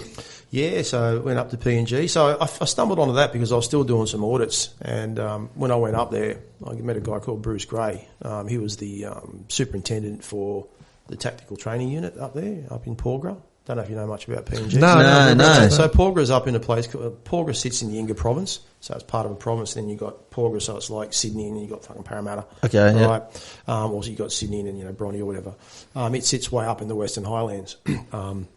And the mine site itself, Porgera JV, so it's Porgera joint venture, so it's private plus government, so it's combined. So it had a heavy mobile squad, which is the equivalent of our TRG up there as well, and then a very heavy, very top-heavy security force because we're dealing with a lot of illegal miners. But I'll get back to that, but I lost my train of thought because you asked me something about so that's how I got onto that was I went up to do an audit, and then Bruce said, mate, would you be keen to come and work with us? And I said, doing what, mate? He goes, a trainer. He said, you've got to go through the interview process. He said, but, I'd already been up there like 3 times for explosive audits. I said, what's the money like? And he told me, I was like, well, fuck, yep. When can I get my interview? Because I'd always wanted to work overseas full-time for at least maybe a year. Yeah. So anyway, long story short, went through the process, fucking started not long after that. Actually, at the time, I think I might have even been looking after Paula Pratt at the time, which is Pratt's daughter, Richard Pratt's daughter to what's her name from Nowra? I don't know. Yeah, you don't know about No. that? Yeah, okay. Yeah, what's the story there? Yeah, so it's common knowledge. God, I wish I could think of her name. She was a blonde bird from Nowra, Shari Lee Hitchcock. Oh, okay, yeah. I've heard of that name. Yeah. So she's what they call an A-lister. But anyway, I'll really condense this. So Richard had received some death threats along with Shari and Paula, right? So a mate of mine at the time, Shane Burriman, was tasked to look after Richard, and I was tasked to look after Paula. So I used to basically take her to school, go everywhere, do everything with her. But Shari Lee was an A-lister, and so she had, smart woman, she had a child to Richard, and now she's set for life. Because Richard used to do a little bit of, mucking around on the side. He had a couple of girls, God rest his soul, because he's passed away, obviously. He was a very sick man, but he used to just live that life, Him and Frank Lowy used to live that sort of life. So, okay, yeah. They were good mates. Yeah. So there's some stories there on it for another day. But so I was I was doing that as well. Then started in PNG in 2003. Thought I'll just do a year. That turned into 4. Actually staying in PNG? No, so I became what they call a temporary resident. So fly in, fly out. I was on a FIFO rotation, 16 on, 12 off. It was perfect. Absolutely great. Is that with the miners where you're flying in and out? Yeah, or? so we'd fly in. So we'd have all the expat crew. So Port of Hire, PLH, was Cairns. So you had to pay for your fare from Cairns to your place of residence. So I decided to still live in Sydney because that's where my family was at the time. Yeah. Had teenage kids and that sort of thing. So I fly into Cairns, and then from there they'd pay for accommodation. And they'd reimburse some of your money for your flight, up to about $175 or something. Okay. So if you planned it right, you're really good because you could book knowing your roster, you could plan it well in advance, apart from the black periods, right, with school holidays and things like that. Yeah. And from there, you'd fly into a place called Mount Hagen, right? So Mount Hagen is up again, up towards the highlands. You'd fly in there, then you'd be airlifted from Mount Hagen up to Porgera into the Inga province. Yeah. You couldn't drive because it's like a 12-hour drive, and the road, the main highway, is just like probably the best dirt track you'll see on a fucking country farm. It's just wow. And you're getting ambushed all the time. People are dropping trees and fucking robbing people. So we used to fly in on a Russian mill, which is a big airlifter. Oh yeah. Or a 212, a Bell 212, or a fixed wing. That was great. Yeah. I think, did I send you some photos of that? Yeah. We'll dig them up again. I'll put them through this whole thing. So I put, so I did that for 4 years. Had a really good time up there. Hot? Yeah, man. Really hot? Fuck, yeah, hot. But, hot, just, but it's sticky. good. Sticky. Because as soon as you'd land, you'd be sucking them in because you're 6,500 feet above sea level, wouldn't you? Yeah. Right. And then you'd put your overalls on and all your tactical gear, and you're carrying an extra 35, 40 kilos. Yeah. And you're tabbing it up fucking the sides of mines. Like, fuck. That was an open cut, was it? Okay, so Porgera's both. Oh, Which you would have seen, So Porgera's open cut. Yeah. And also underground. So we get illegal miners. You can probably see them when you're sitting on the berms or the shelving, the units. Yeah. You can see illegal miners in some of those photos. And there's crevices that they go through those and into the underground as well. So the underground sort of sat. So here's your open pit. And there's your underground right there. But some of the veins tucked in around the back. So it was quite a unique operation. So we'd have to shut the mine down. Go in looking for and them. go in fucking looking for them. You're going in like with fucking pitch dark. Yeah. You're not just like underground. Yeah, you got a lamp or anything? Or? Yeah, you got your lamps, yeah. But still. And then the fuckers see you coming. Yeah, that's it. Yeah. You fucking whack your NVG on and you go, Yeah. But anyway, so... was it, what type of mine was it? So it was a gold mine. Okay, Yeah. That's why they're trying to get into it. Yeah, so the biggest issue up there, and that's probably why I ended up staying. I actually fell in love with the local people. The true locals were really good, but the rascals, they were rat bags. They were guys that just would come in, overpower the locals that were living off the surface mine lease, off the side of it. Okay. And as you dig down, grow out, you're pushing people further back. So I've got to the point where our rules of engagement were shoot first, ask questions later. Because you're dealing with an illegal miner that's got a homemade weapon or a factory weapon. And let me tell you, they're deadly shots with a fucking slingshot and a rock. Yeah. Right? They're really, really deadly because you got your helmet on and Oh, shit. Yeah. So it was pretty full on, but illegal mining caused a lot of issues up there. You know what mine's like, you stop producing. Yeah. you fucking lose money. That's what would happen. Yeah. So, Was that a Rio pit? no. So that's as in Rio Tinto. Yeah. Nah, it was originally Placidome. Okay. And then Barrick Gold Mine bought Placidome out, and then it became it was Placidome, a Porter joint venture, so half government, half. So that's the only way they could do it. Had some local villages. It had illegal mining. We'd get 300-400 blokes a day raid the place. Oh shit! Yeah, you can see in some of the photos, like you've got massive illegal miners coming in. They'd come under the guise of like when the clouds would come in, right, or pitch black, and without sounding rude, like they were black. Yeah, they are. These blokes, you could not see them until they smiled. Like and then you see all the blue eye and the red. Did you try that stuff? No, it's illegal. Yeah, what's the deal with it? Like, I think it's like taking marijuana, they reckon.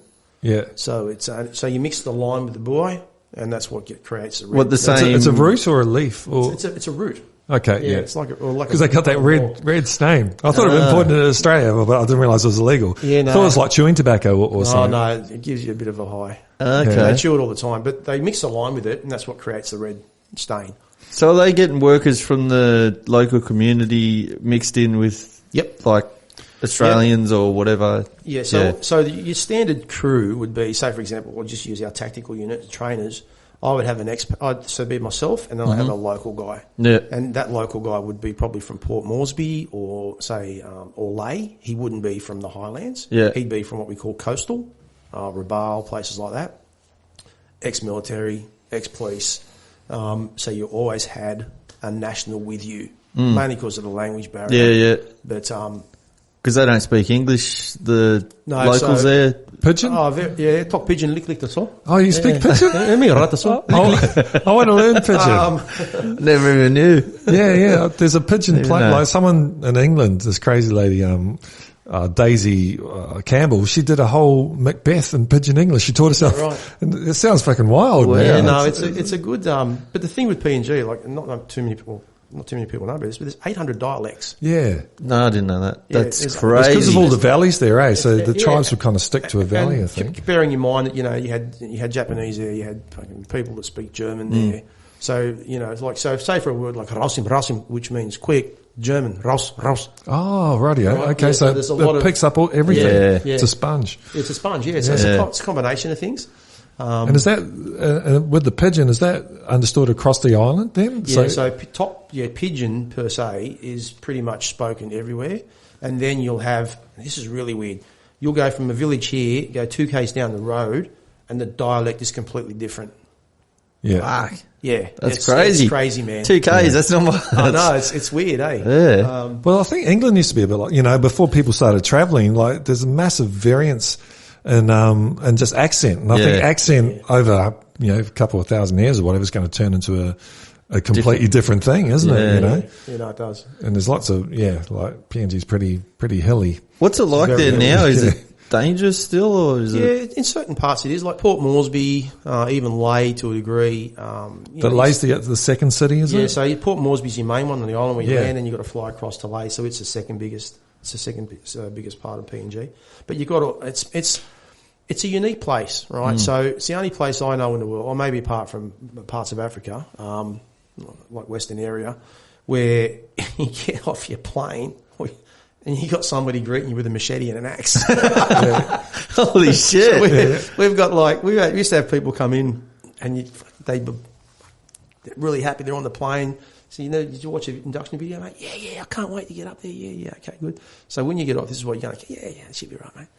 Get off the plane and see 3 big fucking Papua New Guineans smile with their red teeth. Yeah. Waving their fucking machetes. And the guy goes, fuck. Oh, no. This is not for me. I'll stay on the plane. Mate, you're only at the airport. Like, wait till you get to site. Yeah. And you're driving down the road and they're fucking hitting you with the fucking axes in the car. Fuck. Yeah. That's why I know with the cars we've got the grills. And if you look at them, you'll see also there's fucking holes in them. Did you guys, is that close to because Papua New Guinea is divided in half, isn't it? And you got West Papua. Yeah, that's right. So were you guys up near there at all? Nah, so we were up, as far as we went was the Western Highlands, which is That's not too far from West Papua, but nothing to... So you don't know much about that side of it, eh? No, we're just straight out Western Highlands and Southern Highlands. Yeah. Was that anywhere near the Kokoda Trail? Okay, so that's... No, so where we were, no. Yeah. So it's more further in, not from Moresby and stuff like that. Yeah. So we were way up in the Highlands, and we had, I suppose, from memory, we had been... When I say we, the mine had been there, I think, 8, 9, 10 years. But it only recently, it wasn't like they'd only seen white men in the last 15 or something. So it was still pretty isolated. Still pretty isolated. Yeah. But very rich in resources. I'm like, fuck. When you do an aerial patrol, you'd fly over and you see rivers and they go, oh, you see that there, that's oil. You see that peat there, that's gold. Because we had locals with us and you just go, fuck. Yeah, yeah. Our surface mine lease was like, our SME was... SML, sorry. Surface mine lease was throughout 250 kilometres. Shit. Yeah. It was huge, man. Yeah, that's massive. Yeah, it was huge. And they'd only just recently, before I left, they'd found a couple of new veins as well, and they said, oh, this is going to give us a bit more life. But I was actually talking to a good mate of mine the other day, Brendan, who was up there, who's now in Africa. He said that they've just recently closed it.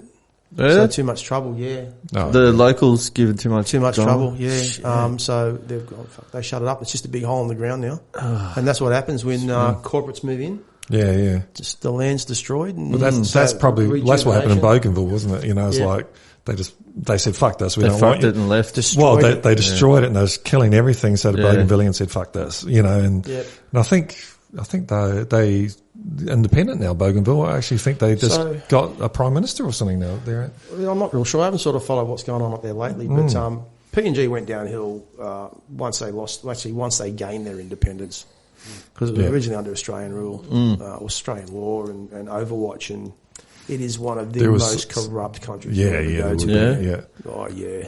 So your company go in there, backhand a few politicians, and you get a 250 square kilometres. Imagine all that jungle. That's fucking wasted if they do that. It is wasted. Yeah, it's crazy. How do the the guys, the illegals, getting into the pit? Where do they sell this stolen gold? Welcome to the black market. Yeah, Chinese supermarkets. Okay. So they'll just take what they can get, break it down using mercury, and sell it to Chinese supermarkets, which we call chop shops. Yeah. All right. So basically, that's I can sell it for you, or they'll really? Is that they'll right? give it to someone else and they'll take it into Moresby or they'll take it into Mount Hagen. But yeah, you can always sell it. Yeah. And I mean, we used to have the police come in and do investigations, and they never really found anything. But all your tools are there. All the evidence is there, but if I'm going to give you 500 kina to turn a blind eye, I'm not going to get arrested. Yeah. Right. So it is corrupt. It's that corrupt. It's not funny. Yeah. You can't even imagine. They'll throw kids up without a word of a lie. They'll throw a dog, a kid in front of a car to cause an accident, so they'll get compensation. Fucking hell. There's no value on life up in the Highlands, and I mean they're brutal. They're absolutely brutal. And, you're talking about an area that originally had a population of 100, hypothetically, that now has populations of thousands because they come from all over the place. For the gold. Piggyback on the top of these true locals and then destroy the place. Yeah. And they fuck the villages and... it's... That's where we don't have the rule of law, that's... You got to get the rule of law in, man, somehow. I think, because the same kind of thing happens in the Congo and that, doesn't it, Yep. But I think it's not in corporations' interest to put the rule of law in, because they can go, it's quite handy for them to do backhanders and not have a government there that's actually trying to tax them properly or whatever. It's, corporate governance, I suppose, is probably a major part of the issue. It's massive. They sugarcoat it by saying, okay, look, we're going to build you a school.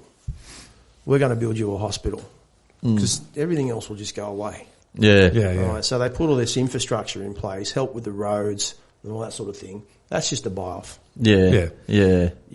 Because no way in the world, if I got injured up there, would I have one of those fucking blokes operating on me? No. Medevac me out. Yeah, I'm fucking out of here. Dose me up on morphine, get me out to Mount Hagen, get me to Cairns. Yeah. I am not going to have a Fucking one of those blokes up there operate on me. Or fucking give me first aid. They were shocking. We had our own medical kits. It was like, Yeah, I can imagine. Fucking hell. shocking. So you did 4 years doing that? Yeah, did 4 years up there. And then you got into counter surveillance? Was that? Okay, yeah, so I've always held down a couple of jobs, right? So that was... Jeez, you can have a So when I come back on my 12-day break, a good mate of mine that runs a counter surveillance business. What is counter that? surveillance? Okay, so actually? you basically, it's like counter-terrorism. You're setting up things to minimise things happening, right? Or to identify what potentially could occur and how can you mitigate that risk. So when we talk about technical security countermeasures, that's electronics, right? Oh, okay, yeah. Yeah, that's what they call TSCM, right? So that'd be like I was telling you before, this is a listening device. The only way I'm going to know if that's transmitting is if I use what they call a spectrum analyzer, which is like a U-Butte machine that looks really ridgy-dig, and it watches the radio frequencies, right? And it'll pick a frequency up, and if we're talking and the device is active or the bug's active, the operator will hear it. Okay, yeah. You know, and then might just go, which means stop, and then we'll start physically looking in that particular area, and then he'll get up and walk around to see where the frequency picks up and is stronger. Okay. So that's how small are these bugs getting? Some are really small, man. Some you can hardly ever see. Like they're really, really tiny. I should have sent you some photos of some, but you know, I mean, we very, very, very rarely find anything. Most of the things we find are flaws within their systems, as in people leaving information out for public eye and all that sort of thing, right? But it's an interesting field. So I was just saying earlier, which I can't obviously tell you who we do it for, but we do it for some big agencies. Yeah. We've got a big job on this weekend because they feel as though they've been infiltrated. So yeah. Well, what is it? Information is the new gold, isn't it? You know, it's all data, man. Look, it is. And I mean, whilst listening devices are great, we still preach that your biggest threat to any business are the people that are in it.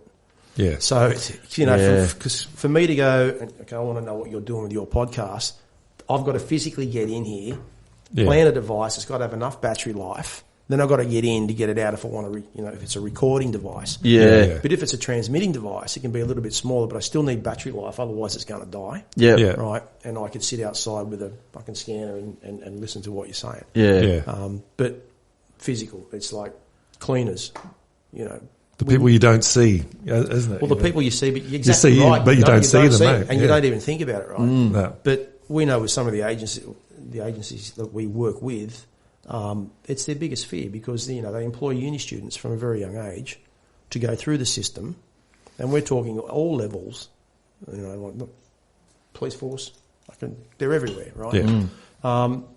They feel like fuck, our vetting systems are still no good. They'll get into agencies, and the agency's head of security will go, he's only a level 1, like we can't have him in here. That's all right if he's escorted. So, and that's culture. Yeah. Right? Oh, she'll be right, mate. It's not going to happen here in Australia. Yeah. But that's an interesting field. Yeah, it would be. It's really cool. When I heard you guys talking about it, I saw one thing in the US embassy in Moscow back in the 80s and that. And, they found the bug in there after like years, but they'd done all the electronic searching. They fucking couldn't find this. It was in the walls, right? No, it was so fucking obvious. It was the Russian ambassador, or the Russian president, or whatever they called him back then. He gave the American ambassador a picture. It was a carving of a wooden eagle, American eagle, and he fucking had it right above his desk. But there was no battery in it. It was done through vibration, and the vibration vibrated a tiny bit of copper. Winded it. Fucking, and it sent off a signal. And so they were searching for batteries back then. That. Where did I see that? Yeah, it was years ago, but I thought, that's cool. such a Russian thing to do. Yeah. Oh, yeah. It's like when NASA spent $3 million trying to get a pen that worked in space, the fucking Russians used the pencil. Yeah. Like that's the pretty AK-47s are fucking. Yeah, they work all the time. It's a German gun. They just got rid of all the shit. Yeah. Fucking said, it works now. No, they're very clever. Yeah. I thought that was great. Have you found anything where you're like, holy fuck, how did they...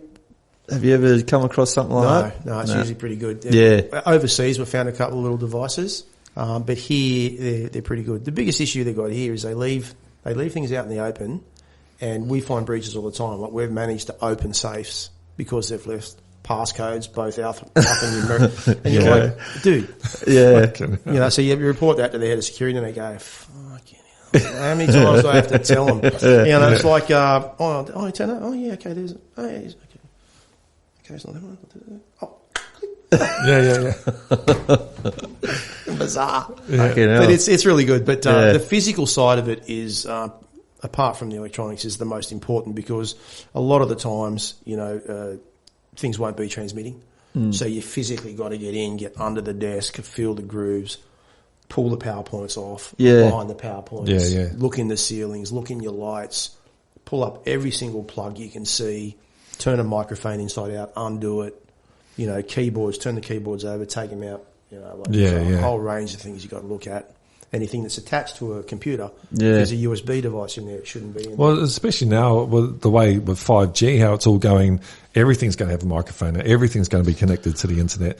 That type of work would almost be impossible, wouldn't it? Fucking everything's going to be online, Have you, I thought of, like for your phones, because these fucking things are always recording you. We'll talk now. And conspiracy theory, right? China's listening in right now. Yeah. I know. I definitely know fucking Facebook are because every time I have a conversation, it comes up on my Facebook feed. What I just spoke about. I know. It's getting creepy. That's bizarre, man. Well, I think, we're in the cowboy stage because it's new technology. It always goes through a cowboy stage. Then hopefully the law comes in, and this won't be allowed. Then because data is the new gold. I want to get paid for my information. If they're going to steal it from me, fucking I want to cut from it, man. But I was thinking of like Faraday cage, like a copper wired bag that you can put your phone in, and that would stop all type of transmissions out, doesn't it? Like a copper box. They've actually got those. So we used to do some things, anti-piracy work for all the major screening companies, like Village Roadshow. Stuff, right? One of their biggest fears was something there. HD fucking camera, easy. Yeah. So we used to get bags, dead bags, put them in the bag, seal them. It's nothing in, nothing out. Right? And so it can't transmit. Yeah, that's black. Well, that's what. Comedians are doing that. Chappelle's doing it. Yeah, you go there, the bag in front of the seat, and goes your phone, and that's it. You're not allowed to touch it. Yeah, emergency. I think there's a number they can call if there's an emergency, and they'll come and grab you. But even just the line in my pocket, like I want to use that thing when I want to use it. I don't want it using me. So it should be constantly not sending anything until I fucking want it to, Yeah, true. Yeah, put it in sleep mode so it's not doing anything. They'll come up. They've probably already got it. They've already, just can't release it, right? Yeah, it's too early yet. You've got to go through 20 more models and then they'll release that one. Yeah, that's right. That's how they work. Or 20 new adapters. We'll tell you who's listening to you. Well, that's how that John McAfee, the crazy guy, came up with antivirus, the first antivirus guy. His latest antivirus before, I think he got arrested by the CIA or some shit, was it was a hunter virus. So if someone was trying to hack you or listen to you, it would actually send a virus to their fucking computer, find out who they were, and fuck them up, and give you the info. Which I think maybe that's surprising. No companies have done it. There should be an app that goes through all my apps and all my phone and tell me who's listening to me and what's going on. Yeah, 100%. Everyone would get it. I'd fucking pay $100 for it or whatever. Yeah. I'm sort of inclined these days now to go old school. We were just discussing that, flip phone. Get the fucking brick, mate. Yeah. All you need to do is text. The kids can get hold of you. Yeah. That's all you need. You got Snake on there old at the school. most. Yeah, Tetris is on there. Yeah. So what conspiracies are you into at the moment? Because COVID ones. What have you got? I think I heard a lot of them, but as it started. As a conspiracy, a reaction to COVID, or actually did it implement COVID? I reckon it was an implementation.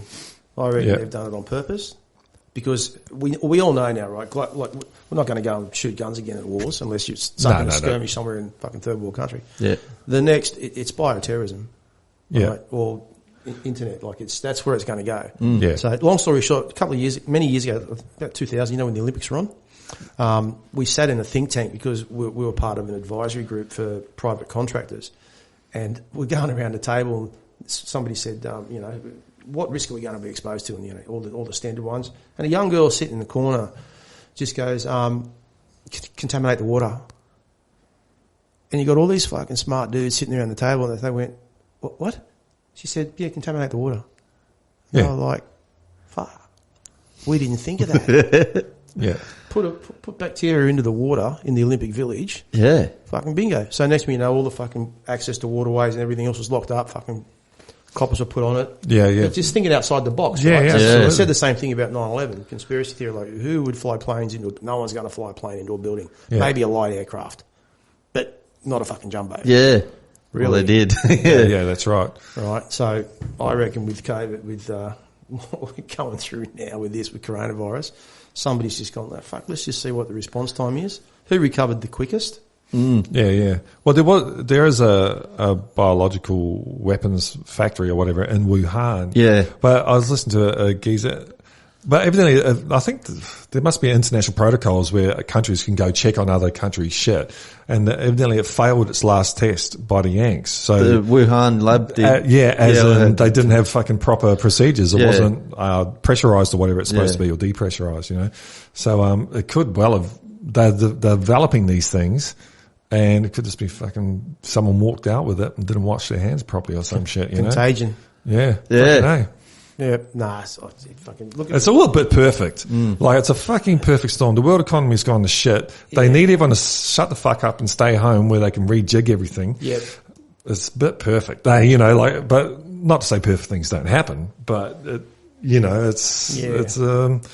it's a different world now than it was, fucking 14 months ago. Completely different world. Oh, for sure. I reckon they've got more viruses out there. Just waiting to fucking... Yeah. Corona too. Or something. Even this one, man. Like, my mate's Colin, he's a molecular biologist, and he's saying it's not like polio where we're going to be able to fix this.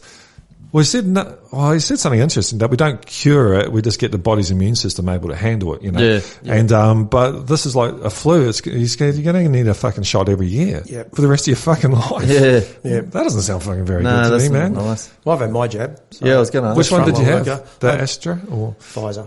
Yeah, I didn't think we could get Pfizer. I was one of the first cabs off the rank, so we were sitting in the first couple of hundred the day it was released. So I'll get the Pfizer one. I'm not too sure on the Astra.